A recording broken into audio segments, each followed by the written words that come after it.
Muy buenos días, hermanitos. Vamos a continuar con nuestro estudio acerca de la Virgen María. De la Virgen María, no de María, de la Virgen María. Porque es que los hermanitos separados creen en María. Lo que no creen es en la virginidad de María, en la Virgen María. Y eso es lo que nosotros defendemos a capa y espada, porque eso es lo que nos enseña la Escritura. Bien, el estudio anterior lo concluimos leyendo Mateo capítulo 1 del 1 al 16, ¿recuerdan? La historia de Jesucristo. En ese capítulo tenía que haberse aparecido ahí los hijos de José, los hijos de María, y recuerdan el versículo 16, que no hubo hijos de José, no hubo hijos de María, solo uno, María la madre de Jesús. Por lo tanto, ahí ya nosotros vamos viendo de que María no tuvo sino un solo hijo. Ahora, vamos a hablar hoy de un texto que es también vital para los hermanitos separados. Mateo 1:25, ellos lo toman, miren cómo lo toman ellos, y lo que dice, ¿no? Y no tuvo coito con ella hasta que ella dio a luz a su hijo primogénito. Ven que María sí tuvo relaciones con José, porque ahí dice que no tuvo coito con ella hasta que tuvo el niño. O sea que de ahí en adelante sí tuvo hijos. Eso es lo que dicen los hermanitos separados. Así toman ese texto. Toma la palabra hasta, que ella dio, esa palabrita hasta, significa que para ellos ese hasta es antes no y después sí. Lo tienen como una frontera. Entonces esa palabra no hay ninguna frontera entre que antes no y después sí, o que antes sí y después no, eso no tiene nada que ver. Yo les tengo esa palabrita hasta en dos contextos diferentes. En la Biblia está en un poco de contextos diferentes. Yo quiero tocar solo dos por cuestión de tiempo. En el segundo libro, perdón, de Samuel, en el capítulo 6, versículo 23, se habla de Mical. Mical fue la hija del rey Saúl. Y ustedes saben que yo toco un poquitico el contexto. ¿Qué era lo que estaba pasando? David, para transportar el arca de la alianza de un lugar a otro, la montaba sobre un carro, escogía 130,000 hombres para que le ayudaran a hacer esto. ¿Por qué? Porque el arca era intocable, nadie podía tocar el arca. Esto está relacionado directamente con la Virgen María. Eso lo vamos a estudiar más adelantico. Pero entonces, a ver, lo que estaba pasando, ¿cierto? Iban en esa procesión, para que vean que las procesiones tienen fundamento bíblico, danzando alrededor del arca y el primero, pues era, por obvias razones, David, que era el rey. Entonces, Mical lo critica, ella no lo quiere, ella lo odia, ella lo critica porque lo toma como un exhibicionismo, digámoslo así de esa manera, de parte de David para que lo vieran las mujeres del pueblo. Por esto ella recibe un castigo. Y dice, segundo de Samuel 6:23, en cuanto a Mical, no tuvo hijos hasta el día de su muerte. Ah, o sea, de que como ella no había tenido hijos, sino hasta el día de su muerte, quiere decir que como no los tuvo antes, de ahí en adelante, después de su muerte, sí iba a empezar a tener hijos. Si es verdad que hasta significa que antes no y después sí. Están metidos en problemas los hermanitos separados, porque ese hasta no significa que antes no, después sí. Mire, en otro contexto, si nosotros nos vamos a Mateo capítulo 28, versículo 19 al 20, la orden que le da a Jesucristo a los discípulos, ¿recuerdan? Vayan, por lo tanto, y hagan discípulos de gente de todo el mundo. Bautícenlos en el nombre del Padre y del Hijo y del Espíritu Santo. Enséñenles todo lo que yo les he mandado. Y miren, estoy con ustedes hasta el fin del mundo. Ah, o sea que Jesucristo está con los hermanitos separados solo hasta el fin del mundo. De ahí para allá se fregaron. Se quedaron sin Jesucristo. Menos mal que somos católicos, porque para nosotros Jesucristo es eterno y Jesucristo va a estar por la eternidad con la humanidad. Entonces, ese hasta el fin del mundo no significa que hasta ese día va a estar Jesucristo con la humanidad. No, señor. Jesucristo es eterno. Entonces, esa palabrita hasta, como le dije, ya más adelante vamos a hablar acerca de esa palabrita, que no significa lo que los hermanitos quieren que signifique para justificar la relación sexual entre José y María. Muy bien, aquí hay un detalle, ¿no? Bonito, que no todo el mundo toma en cuenta, pero yo quiero que todos nosotros lo sigamos tomando en cuenta en adelante, el resto de nuestras vidas.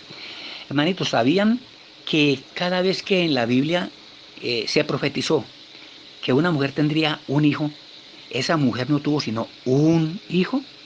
Mire, hay varios casos, ¿no? Yo quiero empezar por el caso de Sara y Abraham. Eso está por allá en el capítulo 18, versículo 10 de Génesis.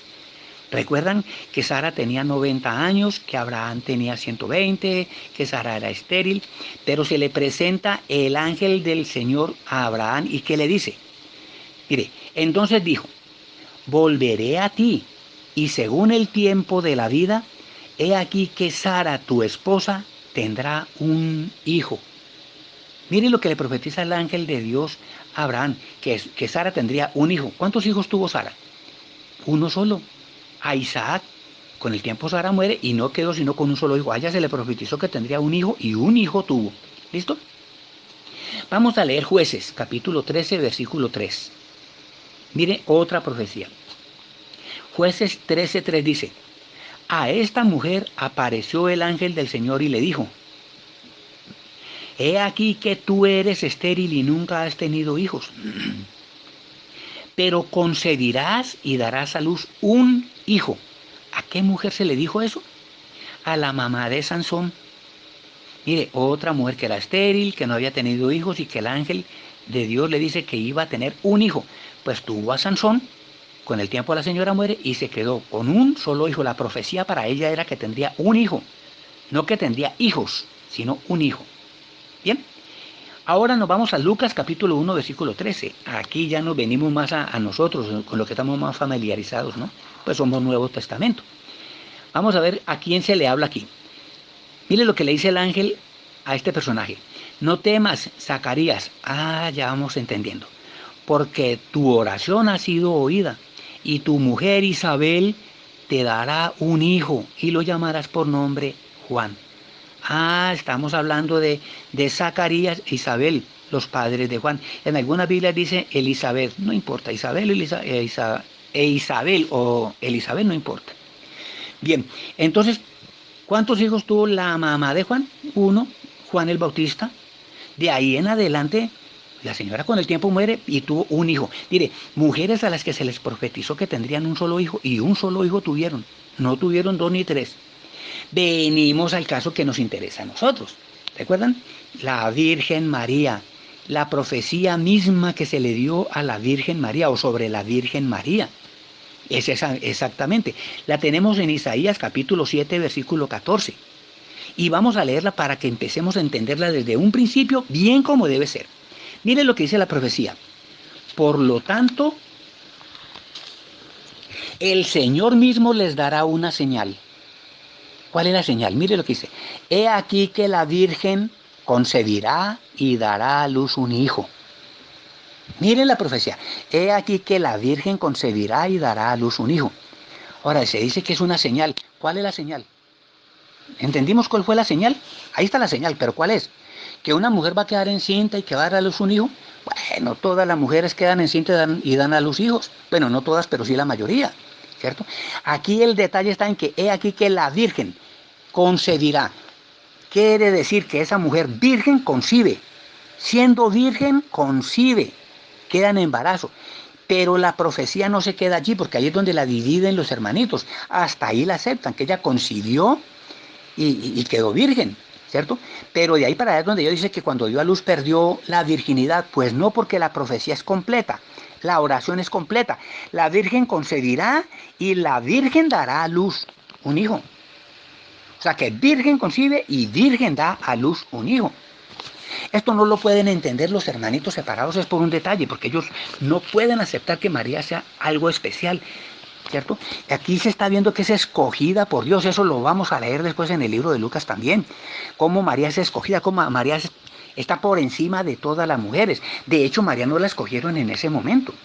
María está escogida desde el Génesis. En Génesis 3:15 está la primera profecía cuando Yahvé le dice a la serpiente, pondré enemistad entre ti y la mujer, entre tu descendencia y la descendencia de ella. Ella te magullará la cabeza y tú le magullarás el talón. Cuando se habla de la descendencia se está hablando de Jesucristo. Y cuando por obvias razones es María, ¿no? Porque de ahí viene la descendencia. Entonces, desde ahí está escogida María. Dense cuenta que María no es una aparecida, no señor. Y se les olvida algo muy importante.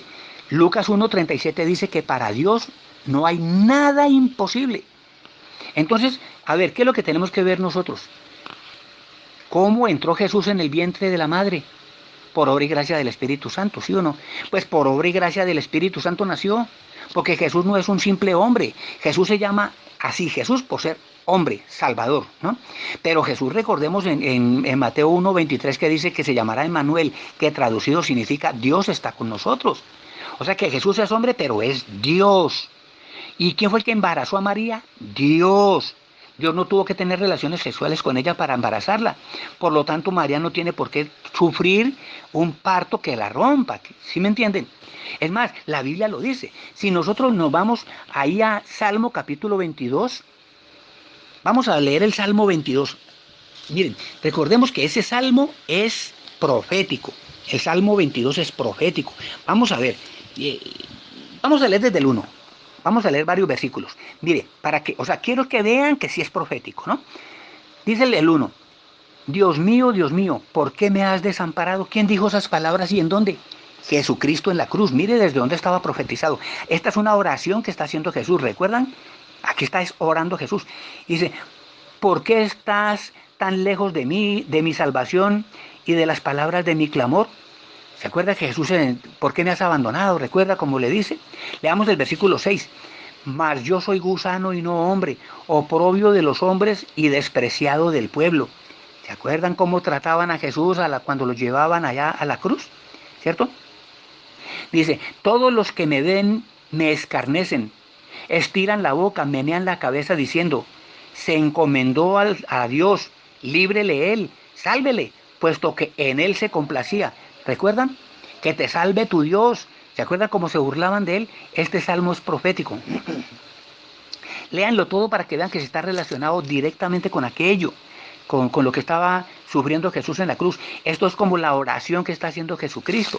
Ahora, miren lo que dice el versículo 9 del Salmo 22. Esta es una oración que le está haciendo Jesús al Padre y le dice, pero tú eres el que me sacó del vientre. Tú eres el que me sacó del vientre, el que me hizo estar confiado desde que estaba a los pechos de mi madre. Ven el detalle, pero tú eres el que me sacó del vientre. A ver, ¿quién fue el partero o la partera que atendió a María? Pues nada, el que introdujo a Jesús en el vientre de María, ese mismo lo sacó del vientre de María. Ese no rompió a María cuando lo introdujo, pues no la rompe cuando lo saca. De hecho, Jesús es hombre, pero es Dios. Es Dios. Él no es, ahí no están haciendo un hombre como cualquier hombre. No. ¿Sí, verdad? Entonces, ahora bien, para que lo terminemos de entender, recordamos que Isaías es el profeta que habla directamente de la Virgen María y de Jesús. De hecho, aquí lo estamos leyendo nosotros, aquí leímos nosotros en Isaías 20... ¿cómo se llama? Isaías, ya se me fue, 7:14, ¿se acuerdan la profecía? Isaías 7:14, la profecía. Bueno, ese mismo Isaías dice algo proféticamente acerca de María. Isaías 66:7, dice así, antes que estuviese de parto, dio a luz. Antes que le viniesen dolores, dio a luz. Proféticamente está hablando, o sea, aquí está hablando de Sión, que es la ciudad santa de Dios, y recordemos que Sión está relacionada directamente con Jesucristo, y si está relacionada con Jesucristo, está relacionado con María. Y lo hermoso que él dice es eso, ¿no? Antes de que estuvieses de parto, dio a luz un hijo. Antes que le viniesen dolores de parto, dio a luz. María no tiene a Jesucristo de la misma manera como la tienen todas las mujeres. Ella es escogida y está pariendo a un hombre, pero está pariendo a un Dios. Entonces es literalmente imposible de que María pierda la virginidad.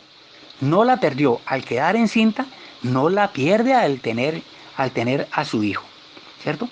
Entonces, cuando la palabra, aparece esa palabrita hasta, lo único que está diciendo es que la profecía se cumplió. O sea, María no podía tener relaciones con nadie, simplemente antes de que se cumpliera la profecía. Y no tuvo relaciones hasta que se cumplió la profecía, ¿cierto? Concibe virgen y tiene al niño siendo virgen. Esa palabra hasta no significa que de ahí en adelante tuvo relaciones con José, no, señores. No, la palabra hasta lo que significa es que se cumplió la profecía. se cumplió. Y se cumplió, la profecía era esa y se cumplió. Así que seguiremos en el próximo estudio, hermanitos. Vamos a hablar sobre lo que es de Dios. Vamos a ver por qué María no podía tener relaciones con José. Vamos a ver por qué ningún hombre podía tocar a María. Y eso lo vamos a ver en las Escrituras. Eso no es un invento, porque todo lo que les estoy mostrando es porque está escrito. No es porque yo me lo estoy inventando, hermanitos. Así que tenemos fundamentos cada vez mayores para seguir amando a esa Virgen María, para seguir defendiendo la virginidad de nuestra Santísima Madre. Nos vemos en el próximo estudio. Que Dios me los bendiga.